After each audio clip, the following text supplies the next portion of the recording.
Friends, અત્યારે હું તમારી માટે ખાટા મીઠા એવા પાત્રાની રેસીપી લઈને આવી છું.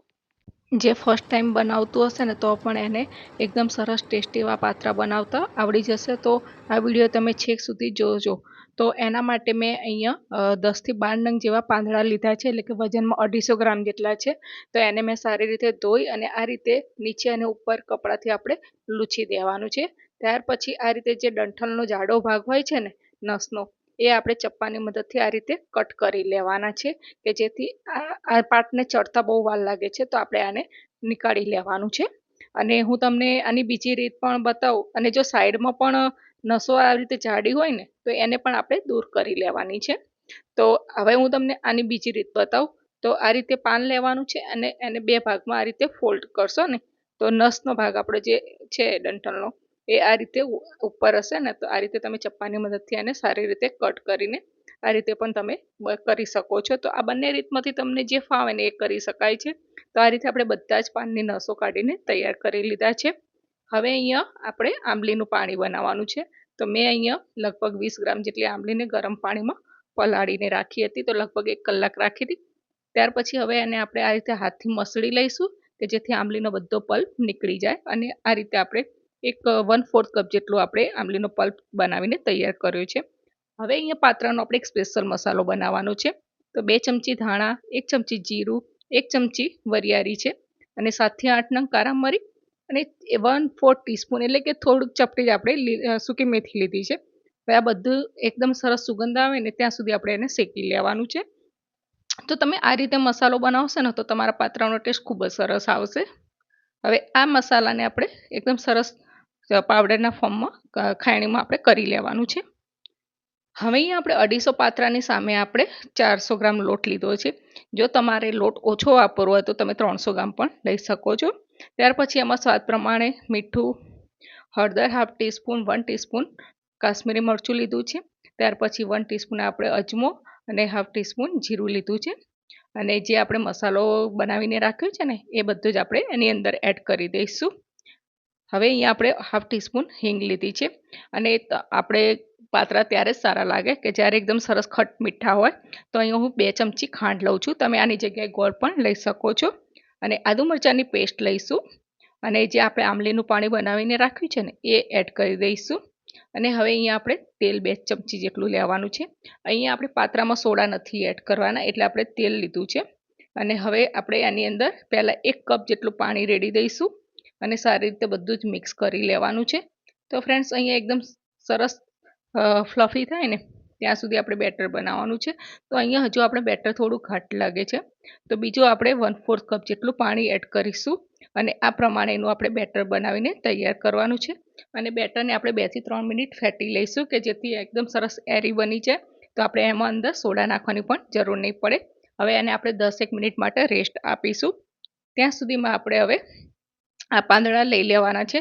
તો અહીંયા આપણે એક પાન લઈશું અને આ રીતે આપણે એને ઉપર લગાવીશું મસાલો. તો અહીંયા એકદમ સરસ મસાલો લગાવશો ને તો તમારા પાત્રા છે ને એકદમ પોચા નહીં પડે અને એકદમ સરસ મસાલાવાળા લાગશે અને ખાવામાં પણ ખૂબ જ ટેસ્ટી લાગશે. હવે એની ઉપર આપણે બીજા પાનનો વાટો કરવા માટે લઈશું. તો એની ઉપર પણ જેમ પહેલી વાર આપણે લીધું એ રીતે જ મસાલો લગાવી દઈશું. હવે આ રીતે બીજી બાજુ 2 સાઈડો હોય ને એને આ રીતે ફોલ્ડ કરીને એની ઉપર આપણે મસાલો લગાવવાનો છે. અને આ રીતે બીજી બાજુ પણ ફોલ્ડ કરી દઈશું અને એની ઉપર પણ આપણે ખીરું લગાવી દેવાનું છે. તો આ રીતે કરશો ને તો તમારા બધા જ બાજુમાં મસાલો સરસ લગાઈ જશે ને તો તમારા પાત્રા એકદમ સરસ બનશે. તો આ રીતે આપણે બધી બાજુ લગાવી દીધું છે. અને હવે આ રીતે આપણે ખલ્લા હાથે એને ફોલ્ડ કરવાનું છે. એકદમ ટાઈટ રોલ નથી કરવાનો, બસ આ રીતે ખલ્લો ખલ્લો આપણે એને સરસ રોલ વાળીને તૈયાર કરવાનો છે. તો જુઓ એકદમ સરસ રોલ વાળીને તૈયાર થઈ ગયું છે ને. તો હવે એને આપણે એક કાણાવાળી ડીશ લઈશું અને આ જ રીતથી આપણે બધા જ પાંદડા છે એના આપણે વાટા બનાવી લેવાના છે. તો અહીંયા મારે 4 વાટા બનીને રેડી થઈ ગયા છે. હવે અહીંયા આપણે સ્ટીમરમાં પાણી ગરમ કરવા મૂક્યું છે અને મેં અહીંયા નીચે કાંઠલો મૂકીને આ રીતે આપણે સ્ટીમરમાં જે આપણે વાટાવાળી ડીશ છે એની અંદર મૂકીશું અને એને લગભગ 21 મિનિટ સ્લો ગેસ ઉપર જ થવા દઈશું. તો હવે અહીંયા 20 મિનિટ થઈ ગઈ છે. તો આપણે ચપ્પાથી જોઈશું. તો જુઓ એકદમ સરસ નાઈફ ચોખ્ખું નીકળે છે. તો આપણા વાટા એકદમ સરસ પાત્રા છે ને થઈ ગયા છે. હવે એને તમે આ રીતે ડીશમાં ઉપર તેલ નાખીને પણ સર્વ કરી શકો છો અને આ રીતે કટ કરીને એને વઘાર પણ કરી શકો છો. તો અહીંયા આપણે હાફ ઇંચના આપણે કટ કરી લેવાના છે. તો જુઓ એકદમ તમને લાગે છે ને કે અંદર છેક સુધી મસાલો આપણા દરેક એની અંદર જે પડે છે એમાં આપણે બધો જ મસાલો દરેક આટામાં આવેલો છે. તો આ રીતે આપણે બધા જ પાત્રાને કટ કરી લીધા છે. હવે એનો આપણે વઘાર કરીશું. તો 2 ચમચી તેલ લીધું છે, 1 ટીસ્પૂન જેટલી રાઈ, હાફ ટીસ્પૂન જીરું, હાફ ટીસ્પૂન હિંગ અને 2 ચમચી જેટલા આપણે તલ લઈશું. અને ત્યાર પછી અહીંયા આપણે લીલા મરચાં અને મીઠા લીમડાના પાન લઈશું અને અહીંયા પાણી અડધો કપ આપણે લીધો છે.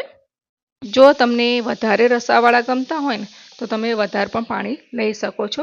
હવે આને આપણે એકદમ ખટ્ટું મીઠું પાણી બનાવવાનું છે ને, તો 1 ટીસ્પૂન ખાંડ અને થોડો 2 ચમચી જેટલો લીંબુનો રસ લીધો છે. તમે આંબલી પણ લઈ શકો છો.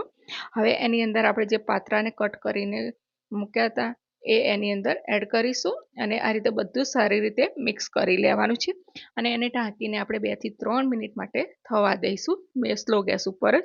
તો એકદમ સરસ બનીને તૈયાર થઈ ગયા છે આપણા પાત્રા. તમે આને બીજી રીતે પણ વઘારી શકો છો. જેને પાણી વગરના ગમતા હોય તો એમનેમ જ વઘાર કરી લેવાનું છે. તો ઉપર આપણે કોથમીર અને ટોપરાની છીણથી ગાર્નિશ કરીશું. તો ફ્રેન્ડ્સ એકદમ ફરસાણવાળાની દુકાને મળે ને એવા પાત્રા ટેસ્ટી બનીને આપણા રેડી થઈ ગયા છે. તમે આને ખજૂર આમલીની ચટણી સાથે પણ ખાઈ શકો અને તે ચાની સાથે પણ ખાવાની ખૂબ જ મજા આવે એવા બનીને રેડી થયા છે. તો ફ્રેન્ડ્સ મળીશું એક નવા વિડીયો સાથે અને તમે જરૂરથી એકવાર ટ્રાય કરજો અને તમને આ રેસીપી કેવી ગમી એ જરૂરથી કહેજો.